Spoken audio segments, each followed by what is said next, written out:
Coming up on the Paper Talk today, it's the morning after the night before. Lots of focus on Manchester United's defeat at Spurs. Who's to blame? What's going on? Let's get into it.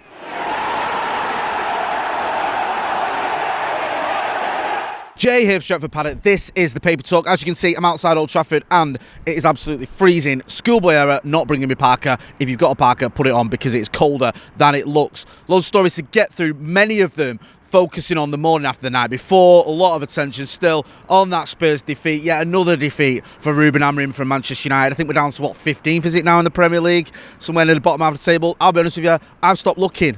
It's just depressing whenever I look at the Premier League table and I see how far we done fell, as Bunk would say.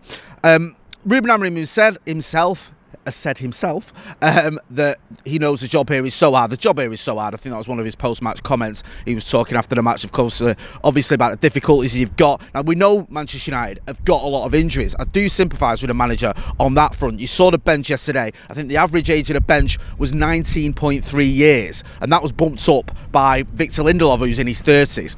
Many of the youngsters hadn't even played for Manchester United, hadn't made their debut. One player who obviously did get off the bench was Chido Debut. That's divided opinion. But a lot of people, I know Finn, Academy Scoop, was a little bit annoyed that more players didn't get an opportunity and the fact that Chido only got 3 minutes. And I share that sentiment, to be honest with you, on the Chido front. I understand the manager not wanting to bring a load of youngsters on. I thought the game was still close enough that you didn't have to make wholesale changes, but I would have liked to have seen Chido get a few more minutes. I thought 3 minutes was a bit of a nonsense. Give him 10, 15, something. Let him get into this game and give him an opportunity to at least get on the end of something. 3 minutes felt like not long enough. Others disagree. Other people saying, hang on a minute, you can't throw youngsters in. What was he trying to, what's he meant to do? At least if we had created a chance, maybe Chido would have been on the end of it. Get involved in the chat and the comments. Let us know what you think. One thing's for certain, you can't blame Chido for not getting a touch on the ball. It's not his fault he didn't get any service whatsoever, and he only got a brief cameo, the briefest of briefest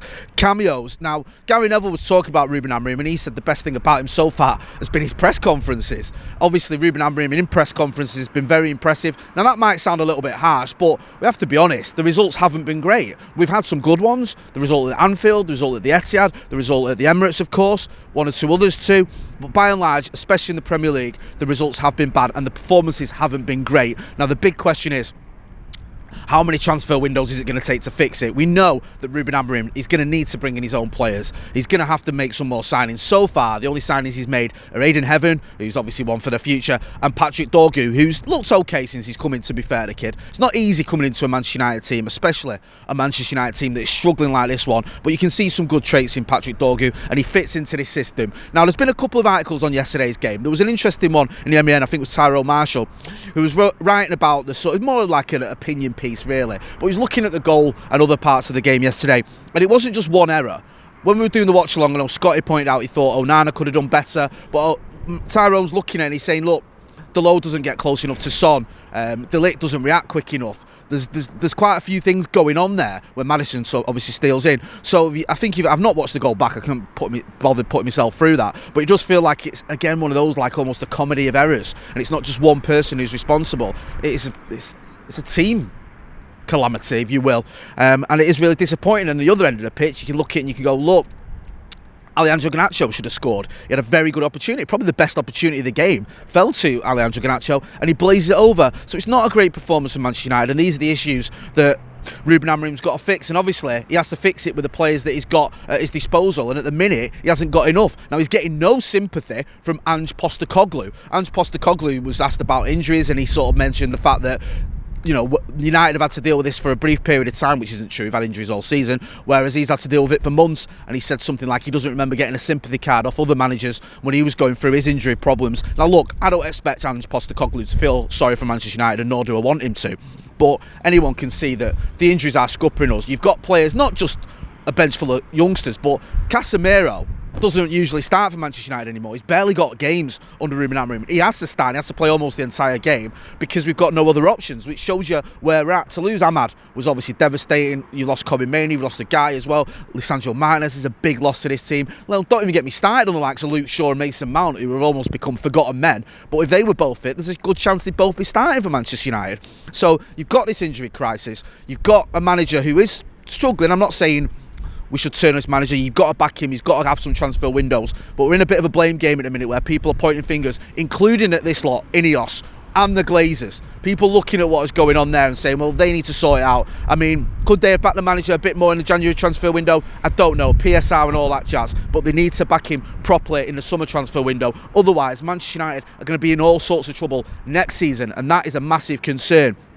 One of the issues you've got as well at United at the minute, and forgive me, this feels like a rant, but it's where the sort of the newspapers are taking us this morning, is our loanees or our players out on loan are doing really well. And these are players that you look at and you go, we either spent a lot of money on them, or they were, playing for Manchester United, and now they're not, and now they're doing bits elsewhere. Marcus Rashford had a good debut for Aston Villa, had a hand in the goal. I think his free kick hit the bar, and then Villa got the goal from the follow-up. I think it was Ollie Watkins. You look at Antony, he scored 3 goals. 3 goals for Real Betis. He's only ever scored 12 in his Manchester United career, and he scored 3 for Real Betis. He scored again last night, I think it was against Sociedad.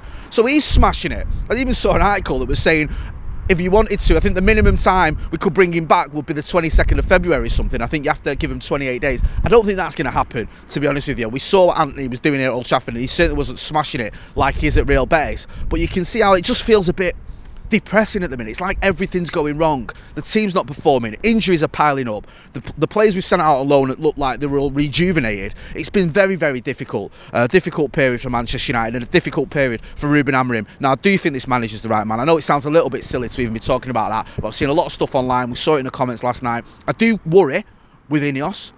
Can they be a little bit trigger happy, as we saw with Dan Ashworth? Are they going to back him properly in the summer? That's what concerns me the most. I want them to back this manager. I want them to make the deals that need to happen so we can bring in the players we need to strengthen here, because Manchester United right now are at the lowest ebb we've probably been at since I've been supporting us, and I've been supporting us since the 80s. So you can imagine, I'm old, so you can imagine how bad we must be. But we're down in the bottom half of the table. Players aren't performing. The manager's under I don't like using the term he's under pressure, but if you keep losing matches, people are going to question you.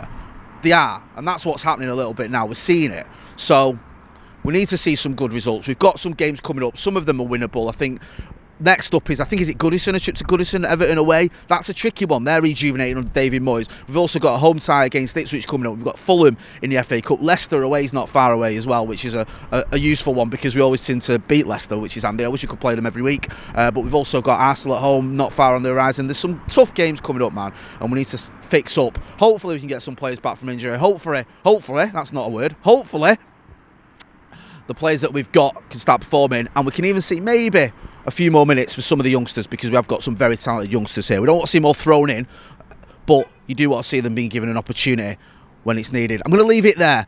Sorry that wasn't too optimistic, but this is where we're at. Most of the news this morning is just looking at the post-match reaction.